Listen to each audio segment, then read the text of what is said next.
La 4G Batelma vous présente Ni Vavao.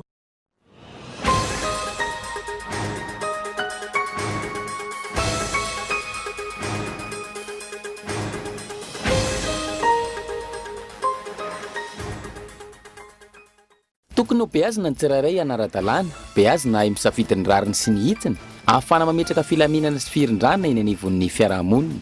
Ny fametrahana tany-tandalàna ny tanjona lehibe amin'izany, ahafana mampandroso an'i Madagasikara.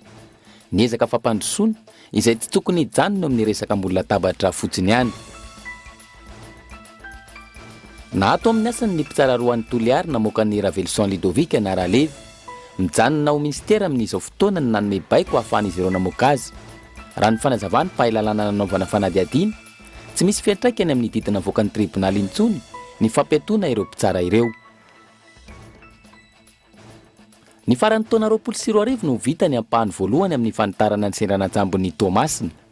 Tsy ho ela, afaka hifaninana amin'ny seranana lehibe ny seranajambo eto Madagasikara. Afaka manantanteraka ny asany araka ny tokony ho izy ny vehivavy mpanao gazety eto Madagasikara. Tsy mitsaha mitombo ny isany raha ny fanazavana ary efa manana ny toerany amin'izao vanim-potoana iainantsika izao. Any ivelany, manodidina ny 100 isan'andro ny fitombon'ny isan'ireo olona maty vokatry ny valanaretina coronavirus. Amin'izao fotoana, tafiakatra 27 ireo namoy ainy, mahery ny 403 alina ireo ny findran'ny aretina. Niakatra avokoa ankilany ny vidin'ny fiarovana samihafa any an-toerana sy amin'ireo firenena hafa ary ahina tsy ho araka ny stock misy. Ny andinindin'ireo avy hatrany ary.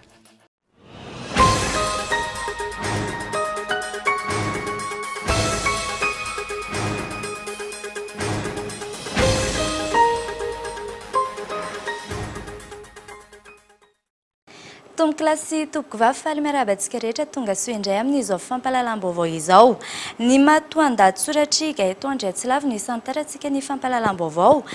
Tokony ho beazina ny tsirairay anara-dalàna, beazina ay misafidy ny rariny sy ny hitsiny, ahafana mametraka filaminana sy ny firindrana eny anivon'ny fiarahamonina.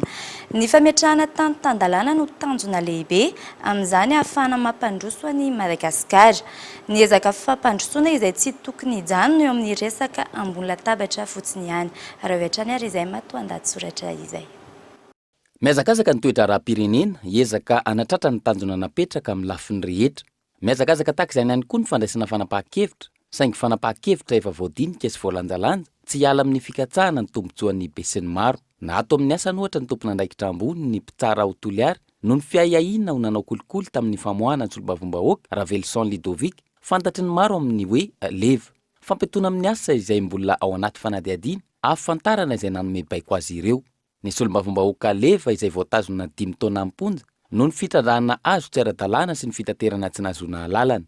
Tsy niandrela ihany koa, nidina tany an-toerana ny vaomeran'ny fambolena eo anivon'ny antenimieram-pirenena, nijery ny tena zava-misy marina manoloana ny tetikasa fanitarana fambolena any Bamangoky. Araka ny tatitra nataon'izy ireo, tsy misy fivarotana tanindrazana tahaka ny feo aheletsy seroa akory ny any an-toerana. Tsy hisy faniliana olona amin'ny taniny ary efa nahazo tsodrano avy amin'ny olobe any an-toerana. Ny eto Antananarivo renivohitra, mifanome tanana ny mpitondra sy ny ben'ny tanàna izay samy nametraka velirano ho an'ny vahoaka. Velirano ny arivo ny an'ny ben'ny tanàna izay ahitana taratra ny velirano nataon'ny filohan'ny Repoblikan'i Madagasikara.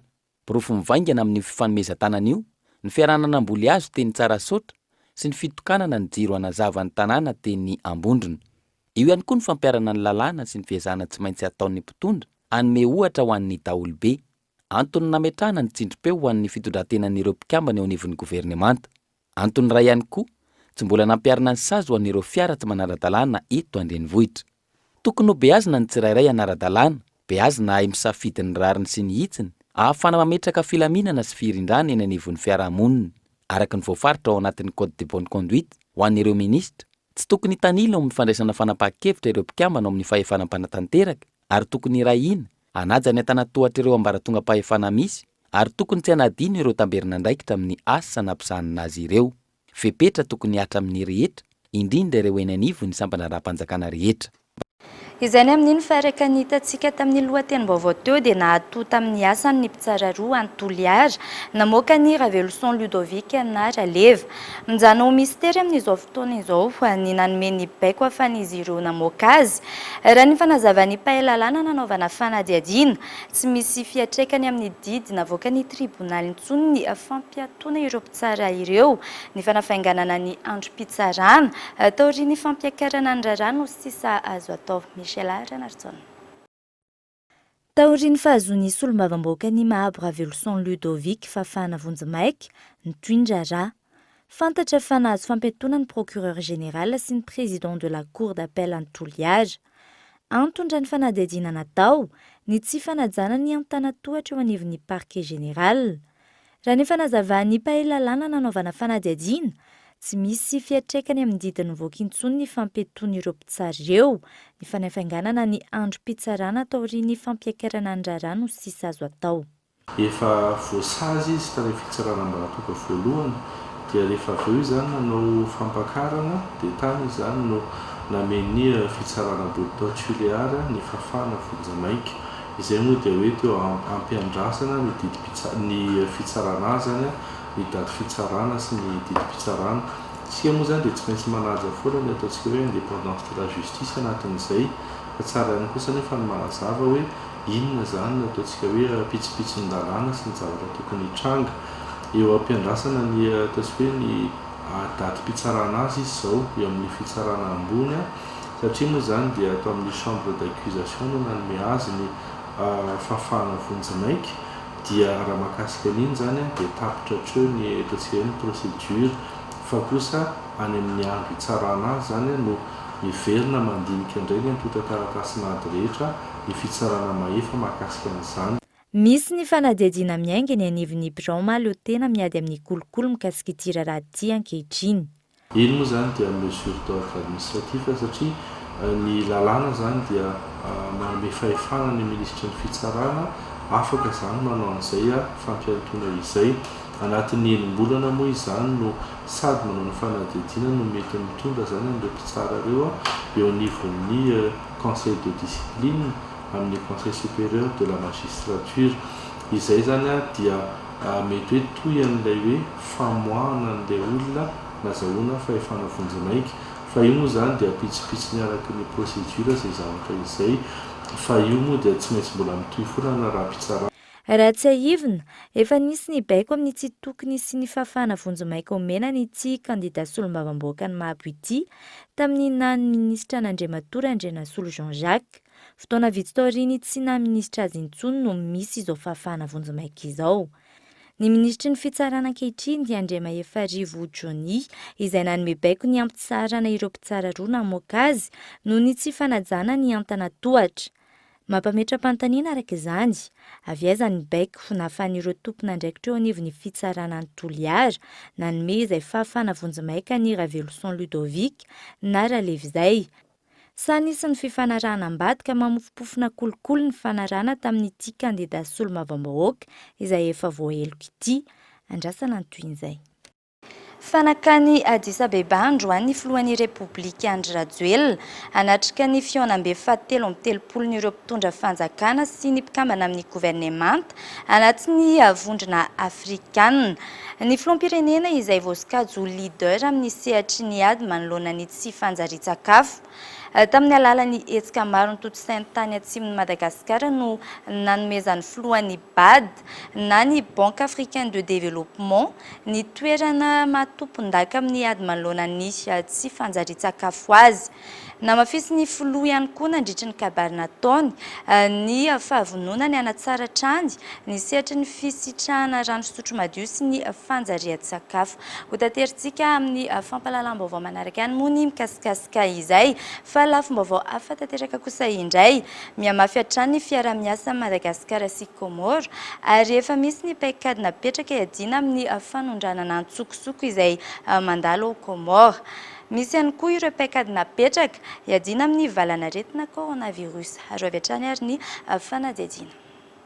Manamafy hatrany ny fiara-miasa amin'ny Comore ny fanjakana malagasy iadina amin'ny fanondranana olona antsokosoko makany ivelany ohatra amin'izany ny fametrahana komity mpiara-miasa izay arahany firenena rotonta. Nanamafy izany fiara-miasa izany ny masoloan'ny Comores monina sy miasa eto Madagasikara. Mais maintenant, l'objectif de deux gouvernements. Amin'izao fotoana izao, ny tanjon'ireo gouvernemanta rotonta dia ny fanamafisana izany farak'iza enjana. Izany indrindra no antony nametrahana ny voamera mixte amin'ireo firenena roa. Nivory tany Moroni voamera mixte voalohany io nandritra ny fitsidihan'ny Prime Ministre Tsia Christian. Raha ny mahakasika ny fanondranan'olona kosa indray, ny rahina trano ny Comores sy Madagasikara. Natao izany mba tsy ho lasa toerana fialokalofa ny Comores na dia efa nametraka paikadentitra azy Madagasikara iadina amin'ny fanondranan'olona. Pour lutter contre le trafic d'êtres humains. Eo ihany koa ny fepetra izay niarahana nametraka iadina amin'ny valanaretina coronavirus. Faisons partie d'une même organisation. Samy ao anatin'ny voamera ny ranomasimbe indiana ny isika. Manana rafitra fiambinana ara-pahasalamana ny voamera io. Any Comores io rafitra io amin'izao fotoana izao. Any toerana ny mpitsabo malagasy, Mauritiana sy Reunionnais miezaka manamafy ny fiarovana sy ny fitsaboana ny coronavirus. Misy ny fifanakalozana vaovao eo amin'ny ministera ny fahasalamam-bahoaka rotonta. Ministère de la Santé, on essaie de les mettre en contact. Tsy janona treo, fa mbola itoy ary ho atsaraina trano fiara-miasa ny Madagasikara sy ny Comores io. Antonany maro no efa niarany isalahy ny firenena rotonta. Fa ny faran'ny taona 2024 no vita ny ampahany voalohany amin'ny fanitarana ny serana tsambo ny Tomasina. Tsy ho ela dia afaka hifaninana amin'ny seranandehibe ny serana tsambo eto Madagasikara. Michel Aranartsona. Mizara roa mazava tsara ny fanitarana ny seranatsambo ny Toamasina. Ny voalohany izay nanomboka ny taona 2024 izay farina ny faran'ny taona 2024 ary ny faharoa izay vinavinaina ho vita any amin'ny taona 2024. Mizotra araka ny tokony ho izy ny asa raha ny fanazavan'ny Tale Général eo anivon'ny SPAT, Société Portuaire à Gestion Autonome de Toamasina. Ny fito taona antsika zany ny asa, zay le fito taona zay zany no zaraina ataoko hoe dingana anankiroa ny asa rehetrarehetra hoe amin'izao fotoana zao zany tany amin'ny volana avrily tsika 2018 no nanoana miasa zay hoe le dingana voalohany zay oeritreretina votaina anatin'ny 30 volana. Raha manokady tsotsotra tsika zany zay 30 volana zay zany dia ho vita amin'izao volana septambra 2020 zao 30 volana zay.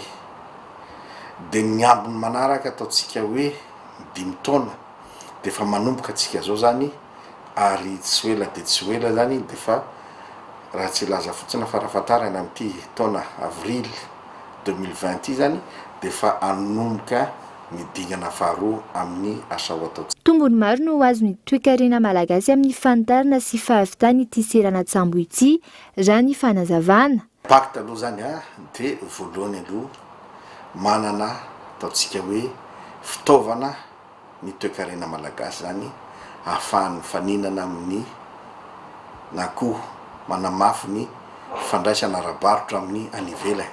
Zay ny impact ary tsy azo idivirana mihitsy zay.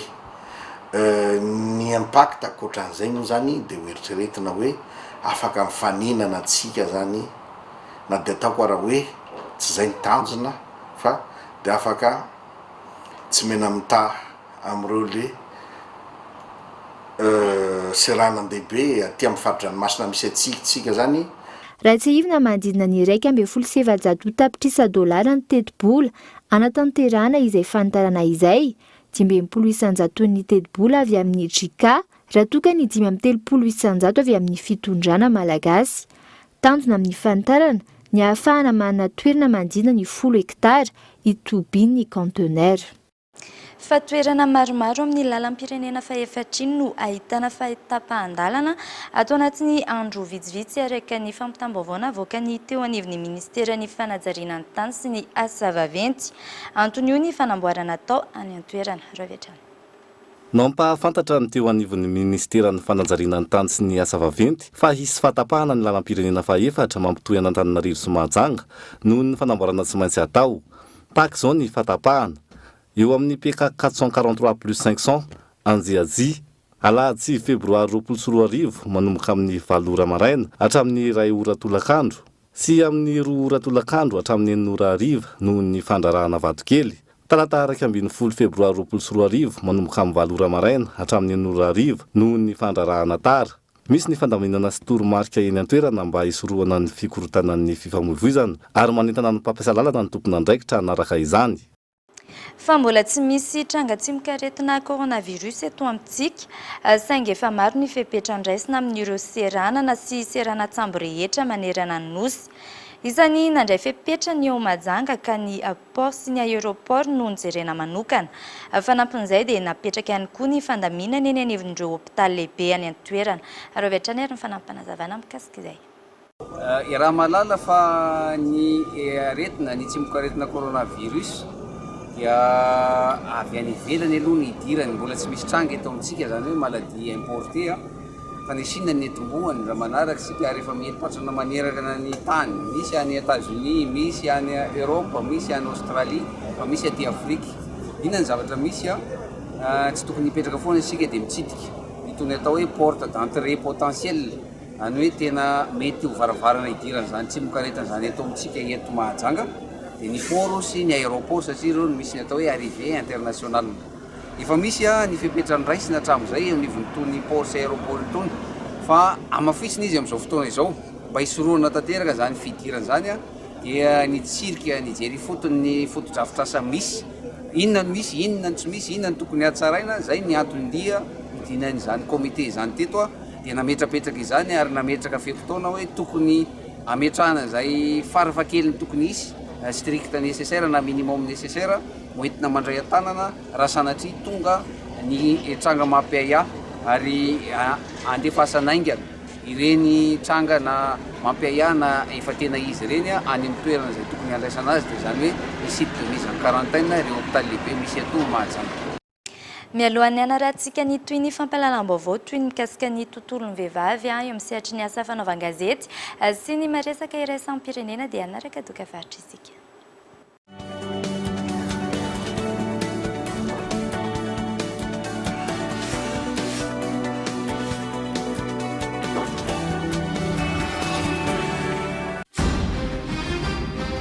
Le CNAM Madagascar vous offre une possibilité d'acquérir un diplôme international qui vous ouvre les portes dans le monde.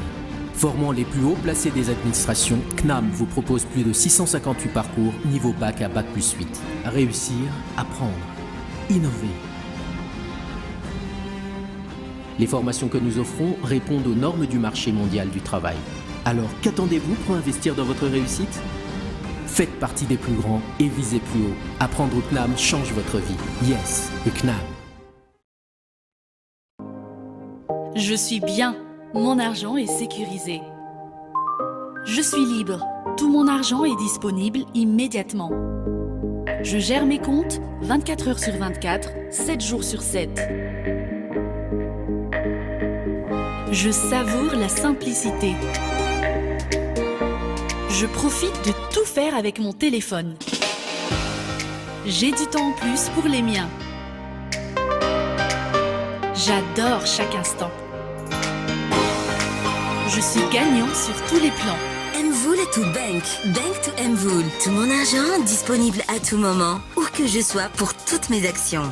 Rendez-vous dans votre agence BNI BOA. Et maintenant, liez votre compte Mvoul à votre compte BMOI. Rendez-vous dans votre agence. Mvoul, simple, immédiat, sécurisé. Geox, Puma, San Marina, Unisa, Tamaris, Guess, Minelli, JB Martin, Adidas, Fossen, Asics, New Balance et Ralph Lauren. Boutique Le Coin des Marques, un grand choix de parfums, montres, sacs et chaussures de marque. Alors, venez découvrir notre boutique Le Coin des Marques, des articles de marque pour hommes, femmes et enfants. Le Coin des Marques, à Faravouch, téléphone 033 71 848 68.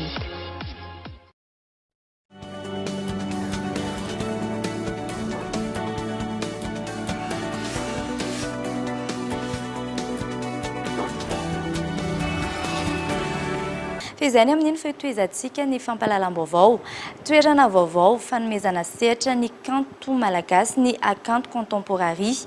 Nosantarina androany ny fampiratiana izay nandraisana anjaran'ireo mpanakanto misy 120 anjara. Tanjona amin'izany ny anandratana trano ny kanto malagasy. Ravetra ny fanadihadiana. hakanto contemporary na toerana fanaovan'ny mpanakanto malagasy na ny avy any ivelan'ny fampiratiana. Androany no tontosaina ny fampiratiana voalohany amin'izany. Tombony ho an'ny mpanakanto sy ny tontolon'ny kanto amin'ny ankapobeny ny akanto contemporary ary ahafahan'ireo manantalenta maneho ny zava-bitany. Ny tanjon'le akanto contemporary dia mba anandratra ny asan'ny kolotsaina malagasy. Zay ny tena tiana ho atao. Ny zavatra voalohany dia ny fanampiana ny mpanakanto malagasy mba hisandratra mba hanao zavatra hafa, mba hampiseho koa zavatra vaovao sy mba hiprofessionnaliser an'izy ireo zany. Ny zavatra faharoa koa dia hampiseho ny ataontsika hoe internationalisation zany an'le hoe artiste ka afaka hoe ny artiste malagasy eto afaka mandeha makany ivelany afaka mizara fahaizana koa moa zany. Zay ny tena tiana ho atao. Voilà. Loha hevitra tamin'ity fampiratiana voalohany ity ny hoe Madagasikara manofy an'izao tontolo izao sy manandratra ny nofin'izao tontolo izao. Samy nanana ny nanehoany azy ireo nandray anjara. Eto moa zany misy anisan'ny œuvreko anankiray Alpha Tendro ny anarany représenter mialatsiny amin'ny teny frantsay l'équilibre dans le déséquilibre des déséquilibres dans l'équilibre. Manasaraka an'le amin'ity projet ity moa zany ty azy ty manasaraka ny nofo sy ny nofo ratsy le izy amin'ny am'izao. Raha jerentsika anankitelo izy reto fa anankiray zany triptyque moa no antsoina anazy. Ataontsika hoe azo atao telo izay raha ihany raha kisangisany kely. Misy teny gasy, teny anglisy, teny frantsay. Miainga amin'ny teny gasy le izy fa raha vakina le teny gasy isambany feo zany raha feo amin'ny vakina dia vakina amin'ny teny frantsay dia manome heviny hafa sy avokako amin'ny teny anglisy amin'le ato. Dia ny heviny amin'le teny zany ohatrany hoe nuage amin'ny teny frantsay ato. Zany azo atao hoe karazana kilalao-teny le izy ohatrany hoe afaka mivelatra lavitra ny teny gasy, afaka misy fifandrohizana amin'ny teny maro samihafa amin'ny teny frantsay indrindrindrindra amin'ny teny anglisy ihany koa fivelaran'ny teny gasy. Misy 140 ireo mpanakanto nandray anjara nandritra ny fampiratiana ny tontosaina androany. Ity tetika asa ity izay notontosain'ny fond de dotation HY. Saika ny kanto rehetra ahitana ny sary hosodoko, sary artistika, asa soratra, art plastika, sary sokotra sy ny maro hafa ny akanto contemporary. Afaka manatanteraka ny asa niaraka ny tokony ho izy kosa ny vehivavy mpanao gazety eto Madagasikara. Tsy mitsambitombo ny isany raha ny fanazavana rehefa manana ny toerany amin'izao vanim-potoana iainantsika izao. Michel Ranartson. Miisa 700 amin'izao ireo vehivavy mpanao gazety mivondrona eo anivony fikambana ny vehivavy mpanao gazety eto Madagasikara. Amin'ny ankapobeny efa hita eto Madagasikara avokoa ny asa mandidina ny fanaovan-gazety ary vita ny vehivavy. Tsapako aloha zany androany vonona hiasitsika amin'ny ankapobeny matianina io na makasary na manoratra na mifilme na miteny na manao blog misy efa tena mahavita tsara ary ezahana mba ho tsara kokoa dia zay mahatonga ny fikambanana hoe professionnalisme ny tedavina dia eo ihany koa le convivialité solidarité zay ny tena tanjona be. Amin'ny ankapobeny afaka manatanteraka ny asany araka ny tokony ho izy ny vehivavy mpanao gazety eto Madagasikara, tsy mifidy na tanora na lehibe na antitra. Tsy misy ihany koa ny fanavahana ny hoe vehivavy mpanao gazety na lehilahy mpanao gazety. Loha tena tsy tenenina hoe vehivavy na lehilahy satria fahitako azy mitovy zotsika anaty fanaova gazety tsy voahilikilika be na hoe ny approche genre hoe fobe tsika mitovy ihany. Eo amin'ny fahazona information mitovy daholo ihany mety tsy mahazo information any amin'ny source. Eo amin'ny fanakatsakanana amin'ny fahalalantsika mitovy daholo ihany ny olana fa tsisy hoe vehivavy manokana dia mahazo ohatr'izao. Ny tontosaina androany tetsy amin'ny coup d'état anosy ny fifampiarabana tratry ny taona ireo vehivavy mpanao gazety eto Madagasikara.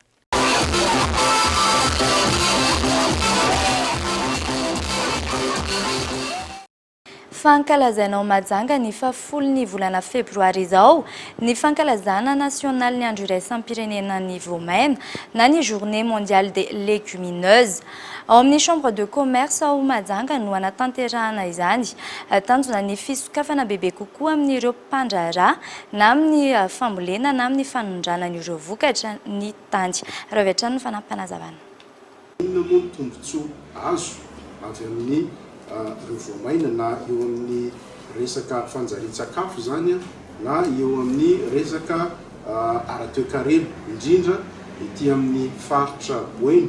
Io no isan'ny vokatra zay aondra ny faritra boeny be indrindra any ivelany. Tanjona zany dia isin'ny fisokafana be dia be kokoa eo amin'ny sehatra iraisam-pirenena zany amin'ireo mpandraharaha eto amin'ny faritra boeny amikasika ny fanondranana moa zany na fambolena ny vokatra zany vokatra ny tany. Fianakaviana iray mpanamboatra kiraro Rangers ampolo taonany maro no entina aminao ato anatin'ity zanam-pandaharana manaraka ity. Ny filofosana amin'ny asa iray sy ny safidy ny iantofana sy ny hoe ifantoka tanteraka amin'ny modely iray no inafana izy ireo hoe nampiroborobo izay asa izay raha ny fanazavana. Raha ohatrany ary ny fanadihadiana.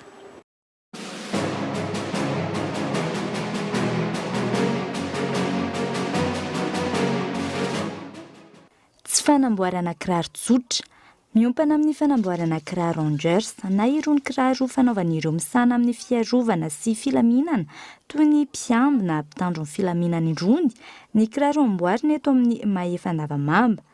3 izy ireo no manao ny asa eto amin'ity toerana ity ary fianakaviana iray. Ho an'ny mbola tindray be Henri antsoiny maro hoe Riri, 70 taona maro no nanaovan'izao asa izao. Mahery zay nanao kiraro, za zany nanaovako kiraro efa tamin'ny 84. Tiana milomako fa dia manjanaka. Fa lazaina aloha zany ampanetretena tsy mitrosy ianao. Fa miaina aloha zany amin'ny janona rehetra. Azo ivelomana izy zany. Kiraro hafa zany be da be le kiraro sinoa.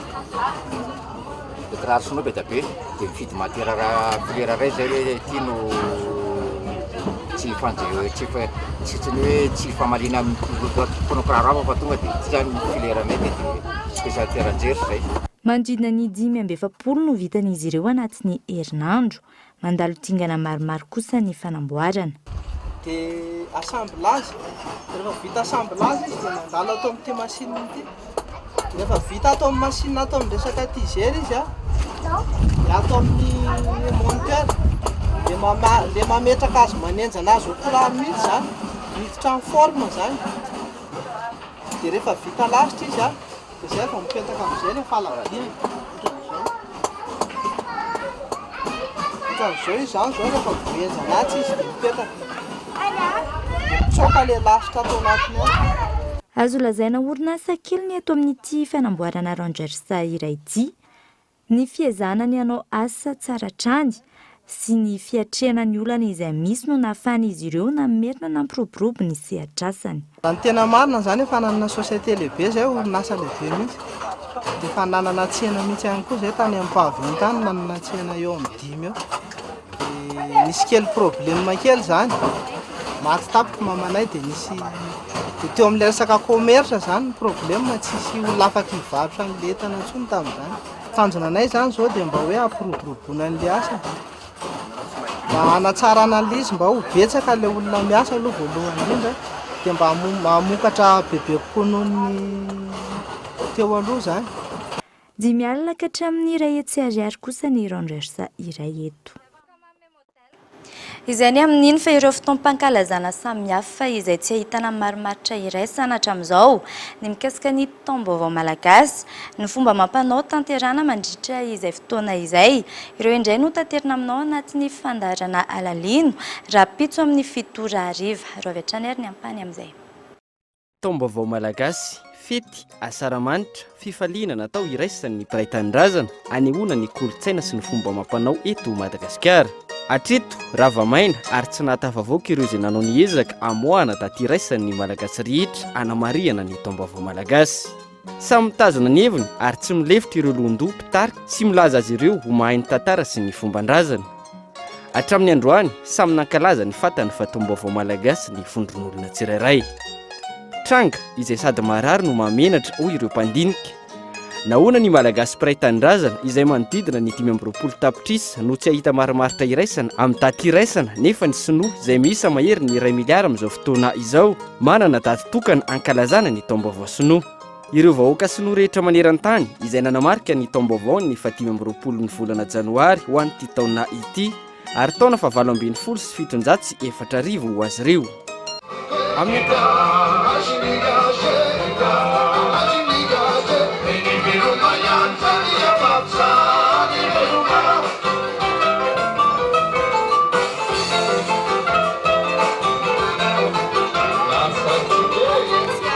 amin'ny ankapobeny misy karazany roa ireo fotoam-pankalazana ny taom-baovao malagasy.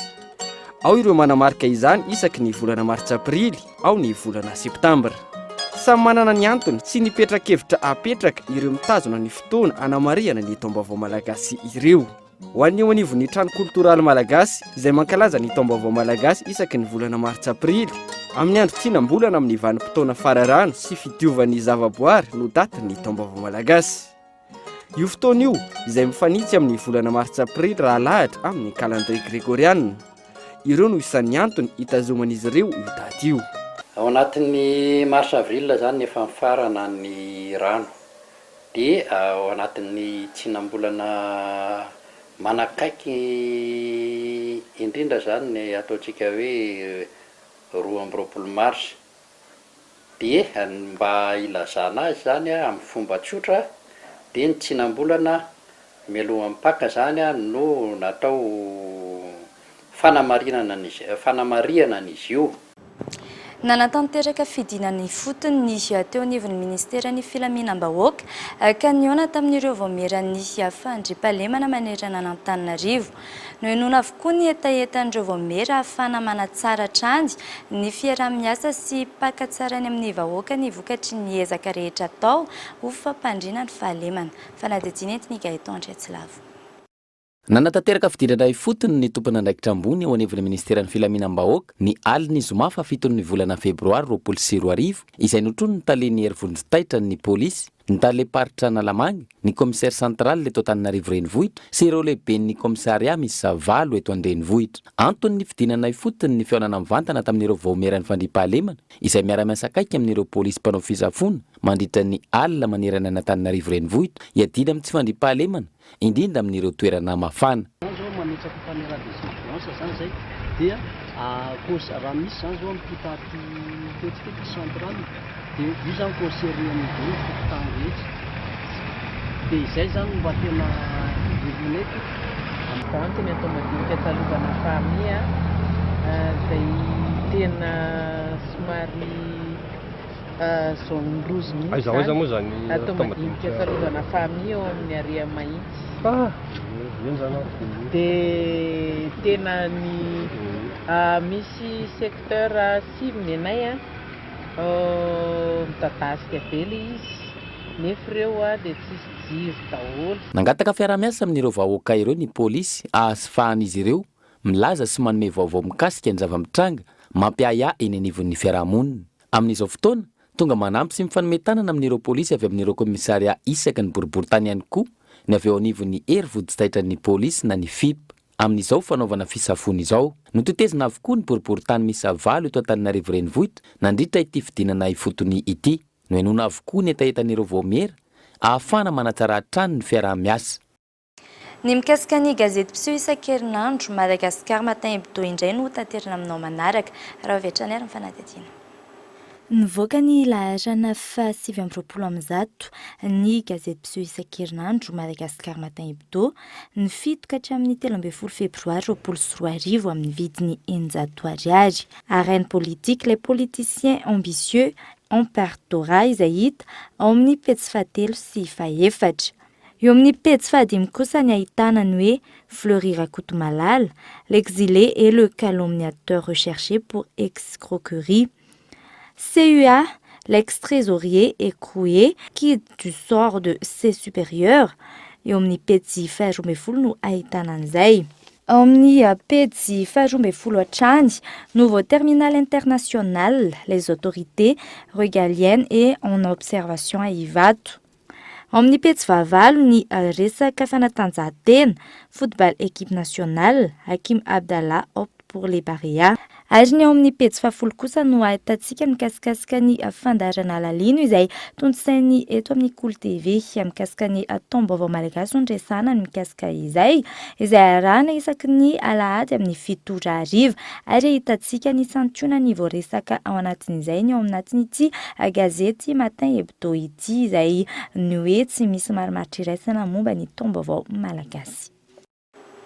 mifaranatra ny fampahalalam-baovao fa mialohan'ny isarana dia tsara ny mampatsiahy fa hiavaka ny fandarana journal de l'économie raha mpitsoriny fampahalalam-baovao satria dia hiaraka amin'ny solotena maritry ny FMI eto Madagasikara isika ny resadresaka moa zany dia misana lohahevitra maro isan'izany ohatra ny resaka jirama ary Madagasikara trosampanjakana sy ny maro hafa. Ankoatra izay ihany koa dia hisy fandarana vaovao be izay arahantsika ihany koa eto amin'ny fahita lavitra Cool TV isaky ny alahady. Raha hoan'ny rapitso ohatra dia misy hatrany moa zany ary manarahantsika mivantana eto amin'ny fandaharana eto amin'ny fahita lavitra manomboka amin'ny 5 ora ariva ka hatramin'ny 9 ora sy sasany noho ny fangatahany mpijery ny fahita lavitra Cool TV dia natosana izay hoe fandaharana mivantana izay arahana amin'ny ankoay izay hitantsika tao amin'ny fandaharana Sokola ary hiaraka amintsika amin'izay fandaharana vaovao eto amin'ny Cool TV izay. Dia izay ihany koa no namarana ny fampahalalam-baovao tamin'ny ity alina ity ankasitrahany ianao nanaraka izany hatramin'ny farany filma tompoko.